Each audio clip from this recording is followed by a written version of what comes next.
Hi again, I'm Howie Rose, and normally we would call a session like this one-on-one, but today we're going to do it a little differently. We're going to expand the scope of our social media presentations. I'm going to go one-on-three today with members of the 2000 National League champion New York Mets. Yes, it's 20th anniversary of a trip to the World Series and the Subway Series, in fact, against the Yankees. And so today, not only is it special just to get three guys here with us at one time, I didn't realize this until a couple of minutes ago. It's a special occasion.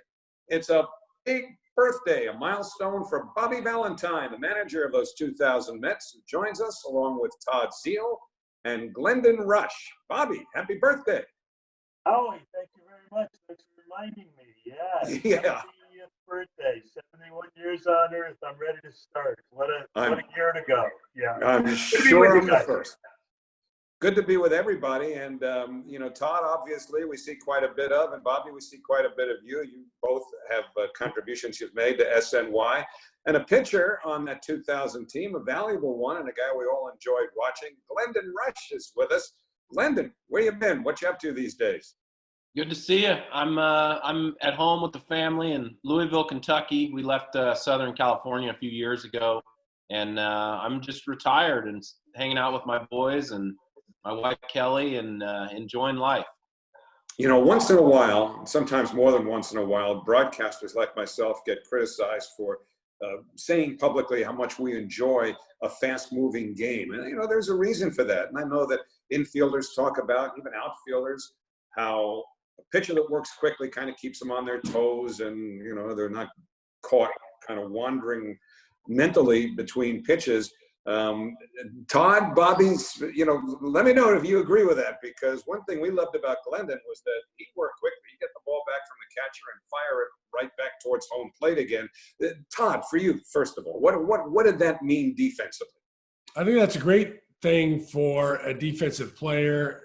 You just don't get caught in your tracks. You don't get standing around waiting for something to happen. And a guy like Rush, G. Rush, how are you, buddy? A guy like G. Rush got it and threw it. And it also distracts you as a hitter as well at times. You jump into the box and the ball seems like it's already on the way. He was really effective with that. Keeps the game moving. Guys like to play behind him. We had a contrast of a guy, Steve Traxel, with 3-2 Traxel, because he worked the count. When it got slow, he threw a lot of pitches and a lot of time between pitches. And it's hard to stay on your toes there. So we always appreciated when G. Rush got the ball.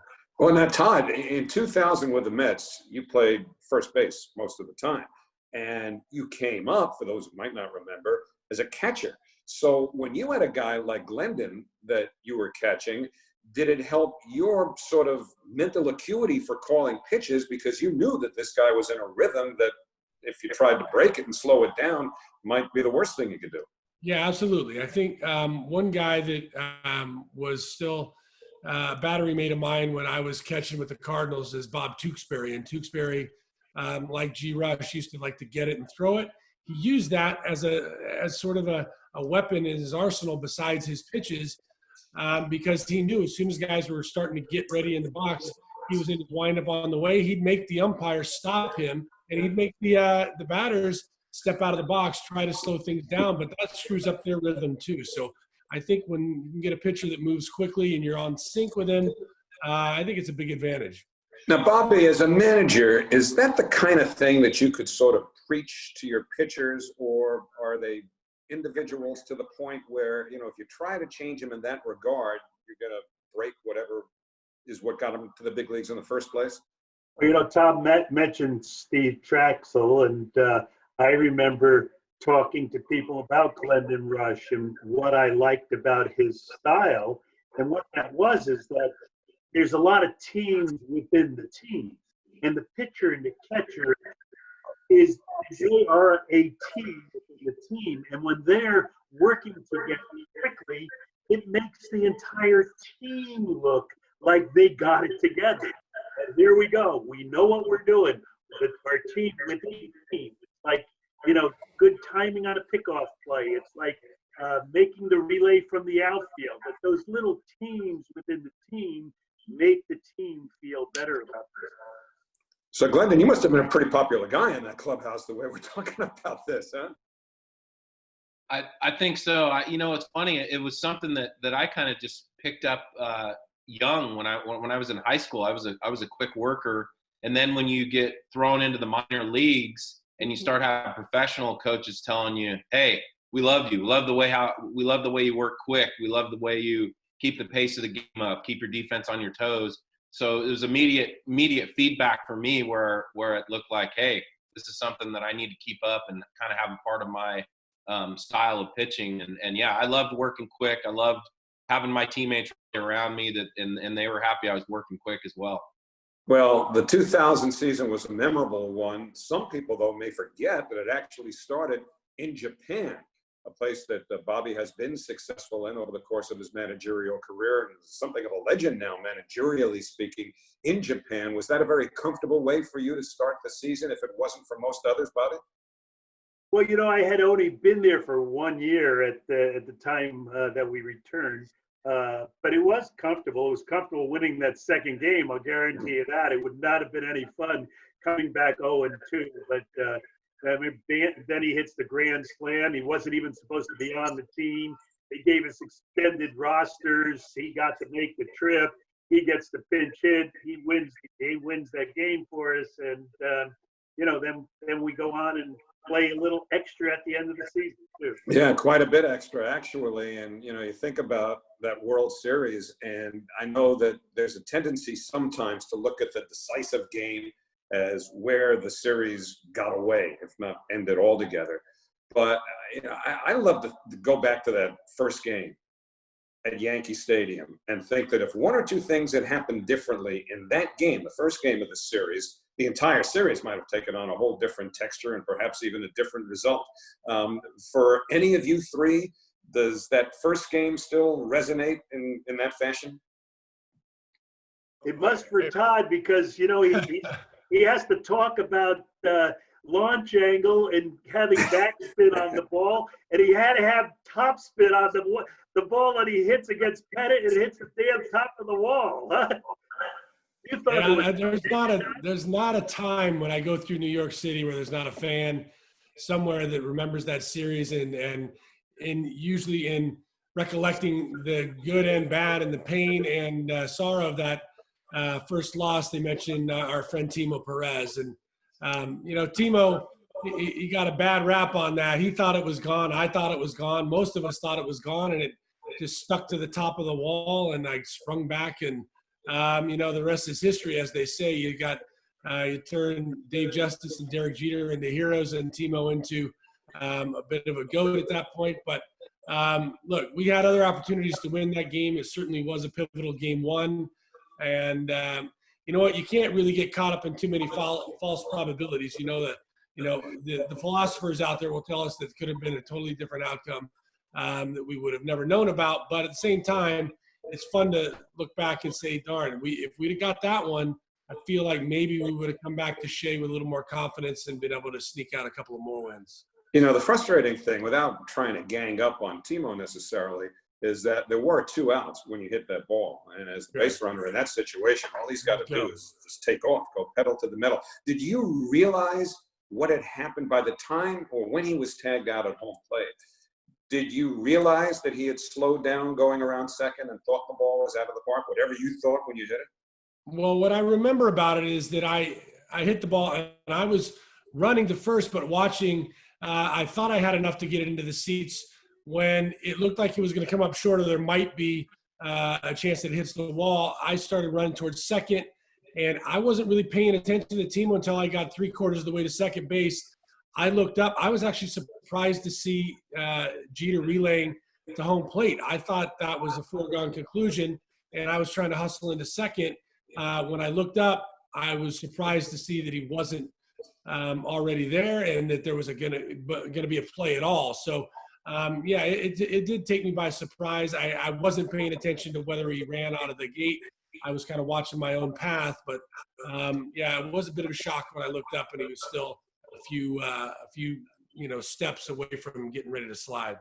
It's interesting too, Bobby, because Timo factored in to another crucial play in a somewhat more innocent fashion in the ninth inning when the game was, you had a 1-run lead, as I recall. It's 3-2 Mets going to the top of the ninth inning. And then you got second and third, 1 out.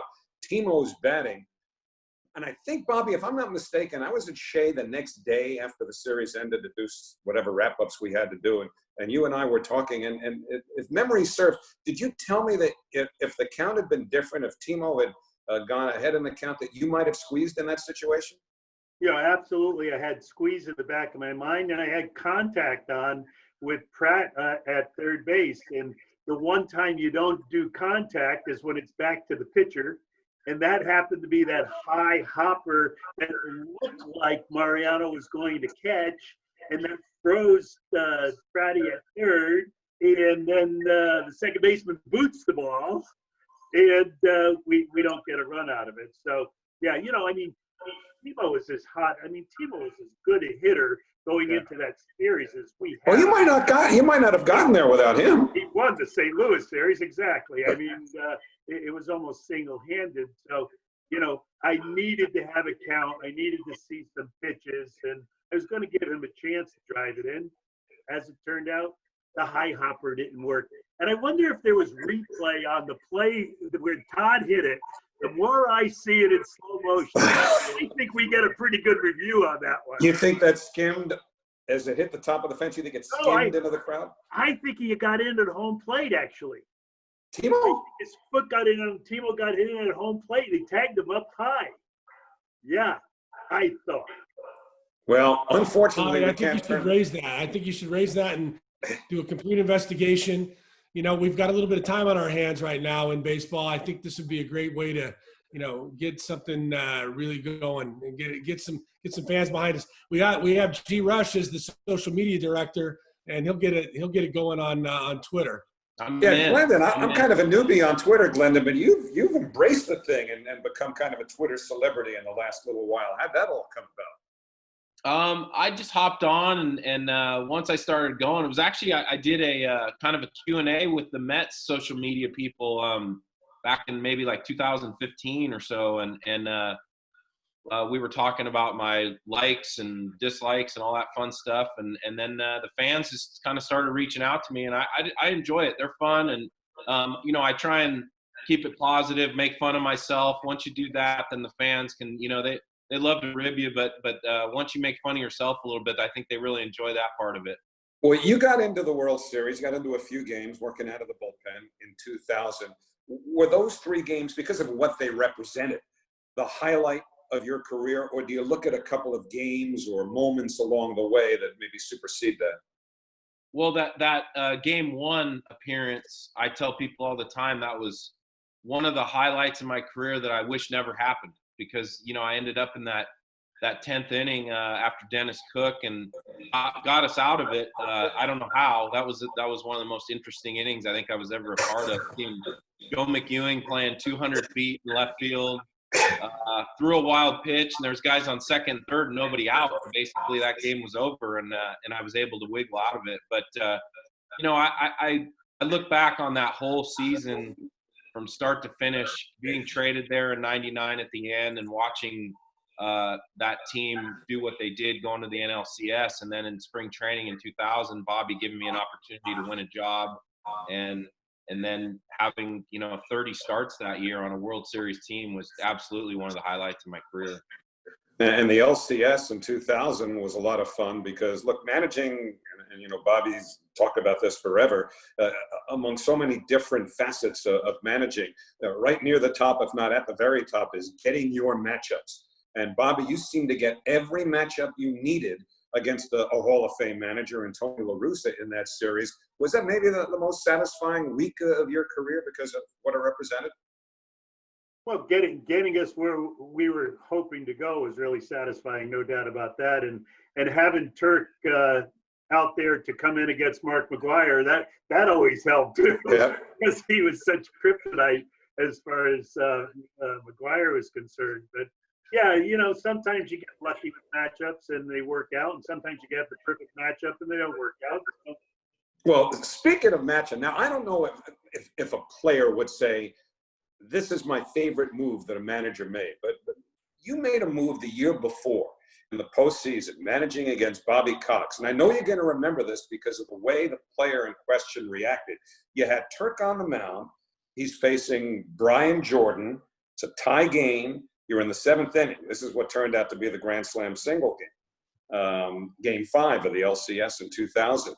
And Wendell, if I'm not mistaken, falls behind 2-0 on Brian Jordan, a guy who killed the Mets for a while. Now, you've got Ryan Klesko on deck, a big left-handed power hitter, and I know you want Klesko out of that game if you can pull the matchup off. So Wendell falls behind, I think, 2-0, and you bring Dennis Cook in the middle of the count and have him intentionally walk Jordan. First base is open. Klesko's coming up. Now you've got the matchup you want with the lefty Cook against the left-handed hitting Klesko, unless Bobby Cox takes the bait. Well, he did. He sends up Brian Hunter, a right-hand batter, to pinch hit. And even though Cook threw 2 intentional pitches out of the strike zone, his obligation was met. He had completed facing one batter. So you go out and get Cook and bring in Pat Mahomes. And Dennis Cook is sitting there in the dugout, and the camera showed this. He's fuming. He can't believe it. He probably didn't understand it. But you got what you wanted. You got the matchup. Do you remember that move? And do you remember what you might have had to do to calm Dennis Cook, a rather temperamental Texan, down a little bit? Well, he didn't understand, actually, and he thought I was just using him up. And, as it turned out, Klesko couldn't hit him, and I loved that situation. And, to have Hunter up there is much better than to have Jordan up there. So it turned out all right. And if it didn't, it would have looked like a real stupid thing to do. And, then I didn't have Cook later in that game, which was, right. That was the risk. But you don't know it's going 15. Yeah, I didn't know it was going to go 15. And I was thinking about that during the game, too, of how I could have used him later on. But as it turned out, the reins held up enough for Robin to hit it over the fence and Pratt to tackle him between first and second, and for the good guys to rejoice. Now, Todd, that's something you weren't with the Mets for because you got there the next year in 2000. But in that 2000 National League Championship Series, you had some huge hits against a former team of yours, the St. Louis Cardinals. Was the level of satisfaction there as great as anything that you experienced in your career? When you were talking about that series, just a few minutes ago to Bobby, it brought back some memories that was one of those things. I always loved matching up against the Cardinals after I left there. I didn't leave there under the greatest circumstances, was traded away and was thought to be, some sort of pariah in St. Louis. So it was always satisfying for me to play against them and have success against them. And I hadn't had a great series against the Giants. We got through that with some amazing contributions by guys like Alfonso. But when we went into St. Louis and got ready for that series, I felt good about our chances. I thought we matched up against them well, and I couldn't wait to get on the field. So I was glad to have some success and drive some big runs. And there was so many highlights from that 2000 season. A lot of people remember the great comeback against the Braves when Mike Piazza hit the home run, which put the Mets in front in that huge inning that they had after falling behind. I believe it was 8-1. A lot of people point to that particular game on fireworks night. Glendon, you as a guy who pitched and was not on the field active every game, to be a spectator for certain of those big games, which couple or three might pop into your mind first? Well, that comeback pops in for sure. That was amazing. I remember I think I was charting part of that game and then ended up working my way down to the dugout because I was tired of watching it on TV as it was unfolding. So, we had so many games that year that stick out for me that were just fun because of the group of guys that we had and the way we did it. And there was fun on and off the field. And I'll never forget that season and being over there and being in New York. I came from Kansas City. It was a small market team. So I remember showing up there and Charlie Samuel was asking me where I'd been before, and I said I'd been in Kansas City, and he said, "So this is your first time in the big leagues?" That sounds So, yeah, exactly like Charlie, by the way. Yeah. So no, it was awesome. So, Bobby, I know you've got to leave in a couple of minutes, but before we let you go, just thinking back to 2000 and everything that your career, first as a player, entailed, some huge expectations, and you're on the way to realizing some of those expectations until you got hurt. Did going to the World Series, did managing a pennant winner in New York and getting to the World Series against the Yankees, did that mollify any of the disappointment that you might have carried with you about your playing career not working out the way you'd hoped because of something really beyond your control, the injury? Well, 2000 was a spectacular year, with Glendon and Todd and the group of guys that we had. And Glendon, you were one of the good guys and one of the good players that kept that team together. And I have to say that. And, when we first got Todd Howley, I called Tommy Lassard and I said, "Hey, what am I getting here? I managed against him. What do you think?" He said, "He'll get the big hit against the good pitcher." And I'll never forget that. And that's exactly what Todd did day in and day out. But yeah, going there and Joe Torre across the way, the Yankee Stadium, starting a World Series, the city on fire. It was a very, very cool time for, I think, anybody who was in uniform, anyone who watched baseball, and for me in particular. Yeah. Well, your leadership was evident in so many ways, not only during that 2000 season, of course, but in things that have followed off the field. The tragedy of the World Trade Center going down on September 11th, and we've talked for nearly 20 years about everything that you did to sort of help begin to bring the city back a little bit, going to the firehouses and all that. And even recently now, in your responsibilities as athletic director at Seton Hall University, not Seton Hall, I'm sorry, Sacred Heart, we've seen you giving out masks and doing what you can, doing your part. What other little projects like that have you got planned to try to continue to help us get through this awful time we're experiencing now? Well, I am 70, so I'm one of those vulnerable ones, Yeah. So I do wear a mask. I follow all the protocols, but, there are soup kitchens. There are peanut butter and jelly sandwiches that are being made and handed out there. There's the PPE that has to get to certain people that need it along the way. And I'm just trying to expedite everything that I can, and actually making some sandwiches once in a while, dropping some food off on porches, and running away as quickly as possible so I don't give anyone anything. I'm not worried about catching it for sure. But it's a troubled time. What we faced then, was that idea of uncertainty and trust. And we had to trust in our leadership so that the uncertainty would go away. And we did, and I think we got back to norm. We need a little more trust, and we need a lot more uncertainty. And I don't know where it's going to come from. But apropos of something that popped up recently online, everything pops up on the internet, however true or misleading. Might we be calling you Senator Bobby Valentine someday?